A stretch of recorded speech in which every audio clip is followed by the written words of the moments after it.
Gentlemen, good morning. I am pleased to announce the busting of yet another elaborate scheme to defraud people through identity theft with the use of telecommunication. This latest development highlights the need to further raise awareness among our people of such nefarious activities and to initiate active countermeasures to protect themselves from these criminal schemes. Nasa yung dalawa? Presented here before you, yung dalawa,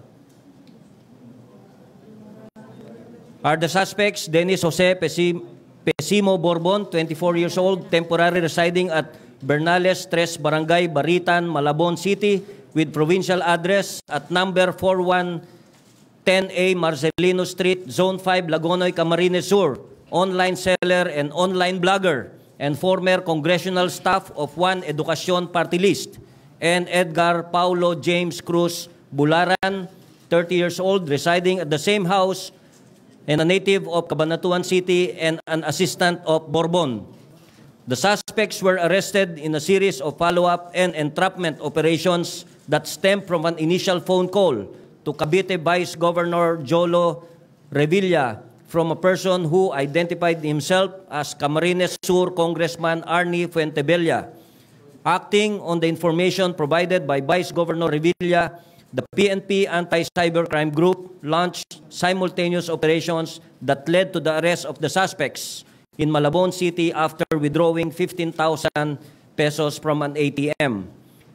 Seized from the suspects were various electronics and access devices, debit cards, remittance cards, and several unregistered SIM cards believed to be used in their illegal activities.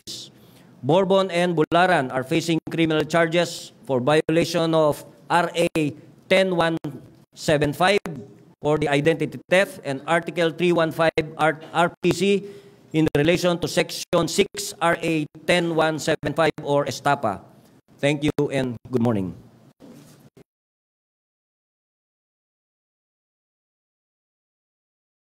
Senator Bongo and Congressman Fuentebella, who were actually being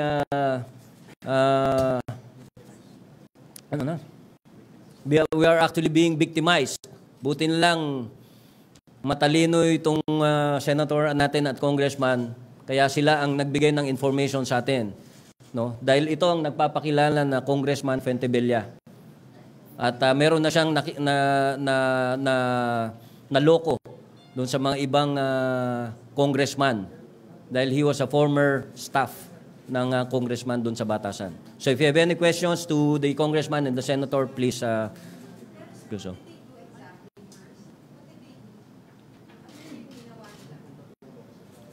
Well, naghingi sila ng pera through nagpapakilala na Congressman Fuentebella. No? Nagpapakilala na may problema, na ganito, na gano'n, nanghingi siya ng 10,000, 15,000, and others, other amount. So ito yung naging, that stemmed yung ating operation, the entrapment operation. No. So if you have questions kay Senator and Congressman, then please, andito sila. Morning, sir. Sir, paano po nabisto yung modus nung dalawa? Paano po nakilala na fake sila? Yes, sir. Yes, Senator. Ganito po yung kwento. Itong si nagpapanggap na Congressman Arnie Fuentebella, ginamit niya yung Facebook, Viber, muka ni... Ito yung totoong Congressman Fuentebella. So pinapalabas niya na siya yun, yung muka niya, pero ibang numero.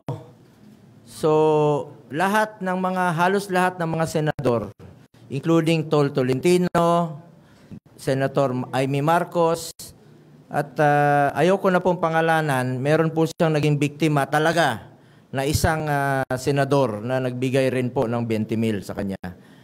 So ako naman, nung gabi ng linggo, tinext niya ako, biniber niya po ako, sabi niya, ako si Congressman Arnie, congratulations, sinabi pa niya sa akin, magaling. Sinabi pa niya sa akin na talo ka sa Bicol, pasensya na, bawi lang kami sa iyo sa susunod. So, okay lang. Sabi, maya-maya, sabi niya na pwede bang humingi ng tulong kasi mga kabataan dito kailangan ng solicitation. Nagduda na po ako. Dahil napakadami pong mga manluloko noon. Doon sa Malacanang, pinapatawag ni Pangulo, gumagamit ng pangalan at saka nanluloko. Ngayon, nagduda na ako. Tinawagan ko yung totoong Congressman Fuentebella noong umaga ng Lunes. Sabi niya, hindi totoo yan. Hindi ako nanghihingi ng pera at marami nang naloko yan. So, ang ginawa ko, tinawagan niya ako. Sabi niya, nagmamadali siya eh. Kung nandiyan na ba yung tulong, sabi ko, antay lang kasi yung staff ko nasa bangko, magdideposito na. So, nung nasa bangko na yung staff ko, tinawagan ko na siya. Dinipositohan ko po. Ito. Piso. Ito. Mas malaki pa yung service charge, 50 pesos, sa diniposito ko, piso. Sinubukan ko lang kung totoo po yung account number na ginamit niya. Ito naman, ginamit yung totoong pangalan niya. So, sabi ko, kinausap ko siya. Sabi ko, boss ang tawagan namin eh. Sabi ko, boss, nag-deposit na yung staff ko. Magkano ba kailangan mo? Sabi niya, 25,000. Sabi ko, andyan na. Sabi niya, oh, sige. Sabi ko, i-withdraw mo kaagad. Tapos, gamitin mo. O, sige boss, excited siya. Sabi ko, ibili mo ng ataol, isukat mo yung sarili mo. So, nagulat siya. Sabi ko, probinsyano lang po kami. Sabi ko, pero wag mo po kami loloko, hindi mo kami maluloko. So, binaba niya. At dineactivate niya po yung Viber account niya. And ni-report namin sa police with the help of police cybercrime. Lahat ng mga opisyalis dito, congratulations, and NBI. Huli po siya. At tatlo po sila. Marami po mga naloko, including Congressman Teachers Party List, Congressman Lacson, Congressman Mikey Romero, at si Jolo Revilla, at may isa pang senador. At hindi ko pa alam kung sino pang naloko. Anyway, magsasabi raw siya ng totoo. Sabi ko, yung totoo lang. Sabihin mo yung totoo, sino yung mga naloko mo. Kaya lang, may problema rito. Kaya po ako narito ngayon, interesado po ako. Mas naging interesado po ako. Dahil medyo malalim pala tong taong to. Alam nyo, inutusan pala siya nung nakaraang eleksyon para siraan kami. So, tama pala yung sinabi ko noon na maalala nyo nung launching nung luntian sa Laguna. Sinabi ko kung naniniwala kayo kay Bicoy at sa paninira ng mga oposisyon, iboto nyo po sila Bam Aquino at saka yung Ocho Diretso. Ngayon, sabi ni Bam Aquino, hindi raw totoo. Wala raw siyang kinalaman sa paninira. Ngayon, tinatanong ko si Bam Aquino, anong ginagawa ng yung chief of staff mo, nagdedeposito ng pera sa account niya para siraan kami? Tinatanong ko ngayon si former Senator Bam Aquino. Karapatan ka namang sumagot, pero dapat sagutin. You may ask Mr. Borbon kung ano yung pinanggagawa nila nun. Sir Pat from TV5. Sir, tingin niyo paano nakukuha yung mga number ninyo? Mga ano po naman kayo, sir? High-profile personalities? Lahat naman halos may access kayo. Kahit siguro ikaw, may number mo ako eh. Lahat na halos ng mga media, matatanong-tanong. Very resourceful ang mga to eh. Magagaling sila. So, tanungin niyo siya. Pwede ba ito magsalita? Pwede niyo siyang tanungin. Siya po ang sasagot. Kung sabihin mo yung totoo, kung paano tayo nagkausap, anong nalaman? Sige.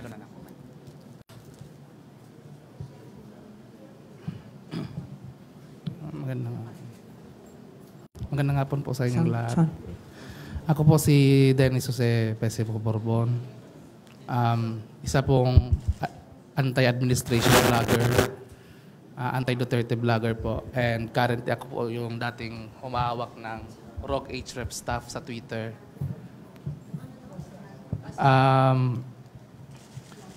Yung mga aligasyon pong sinasabi ni Senator Christopher Lawrence Bongo, totoo po yun.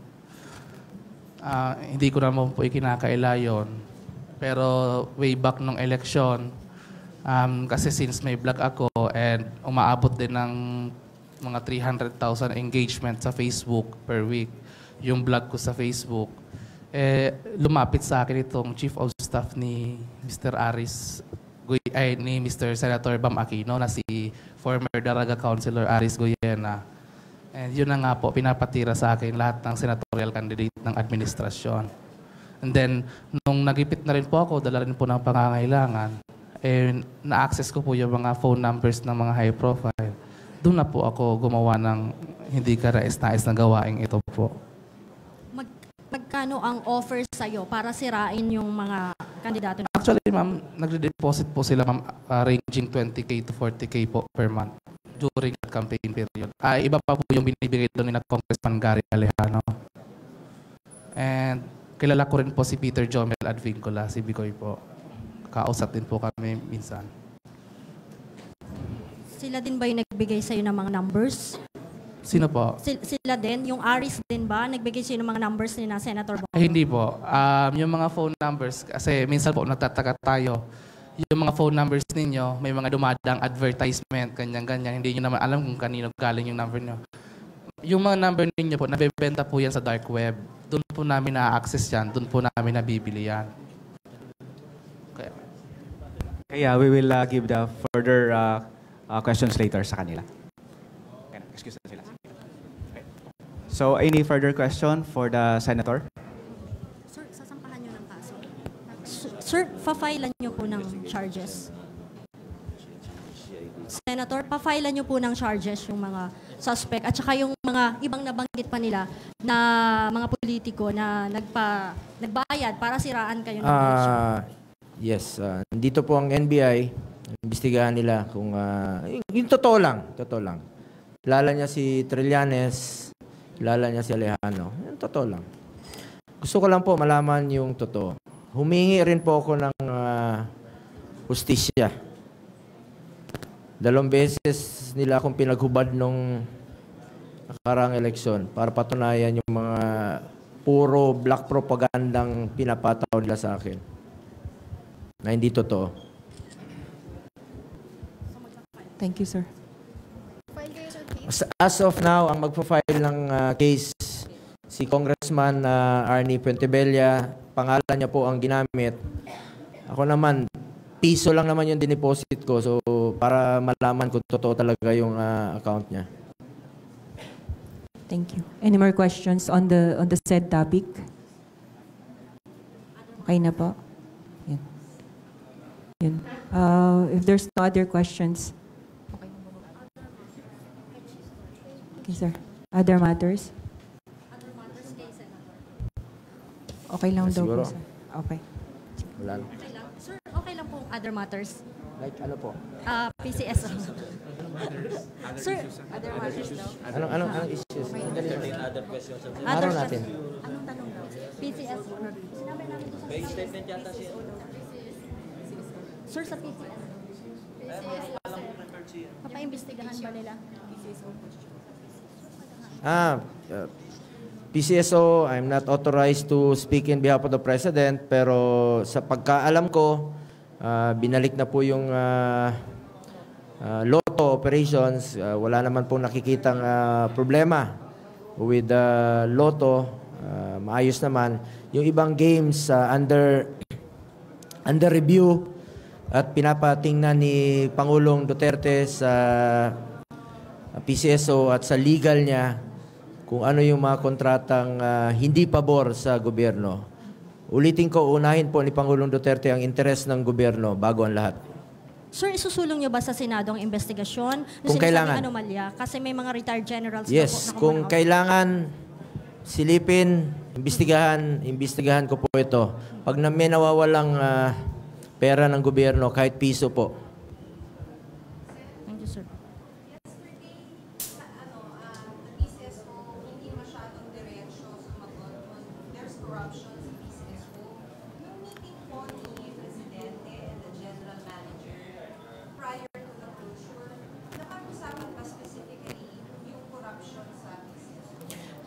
Humingi ng tulong si General Manager Ruina Garma. She is a former PNP officer. Humingi siya ng tulong. Sabi niya, nahirapan daw siya to stop corruption dahil maraming mga kontrata at maraming utang, mga previous na utang po na nasa kontrata na hindi niya makolekta-kolekta. At sinumbong niya po kay Pangulong Duterte. That prompted the President to stop the operations immediately. So, pinaimbestigahan niya lahat ng mga laro, all games na lugi at hindi po pabor sa gobyerno.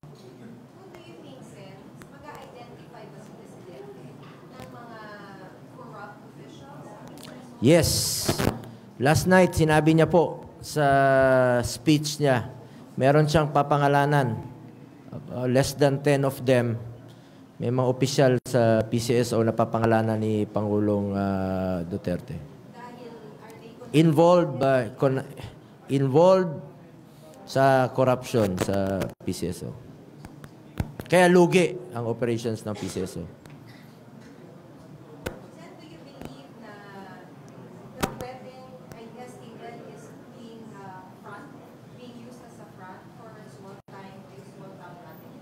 Antayin na lang po natin ng investigasyon. Pinapaimbestigahan na po ni Pangulong Duterte sa NBI. Ayoko na pong magdagdag ng komento. Pero do you think there's still wedding? The ongoing wedding despite may investigated?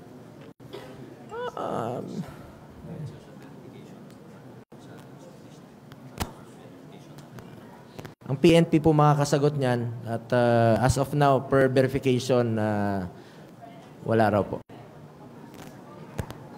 Thank you. Good morning. Thank you. Thank you, sir.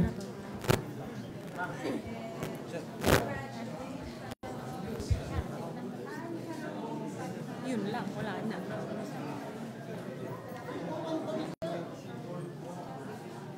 Hindi, magchichi-PNP pa tayo.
Sir.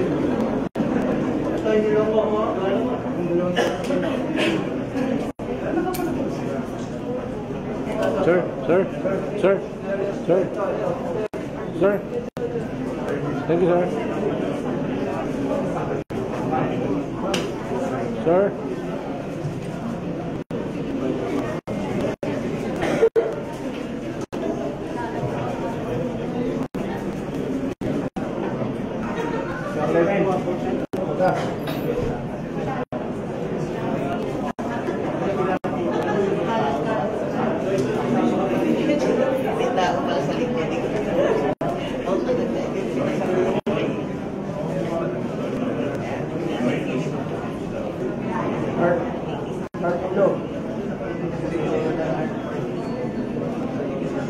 Yun lang.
Other matter.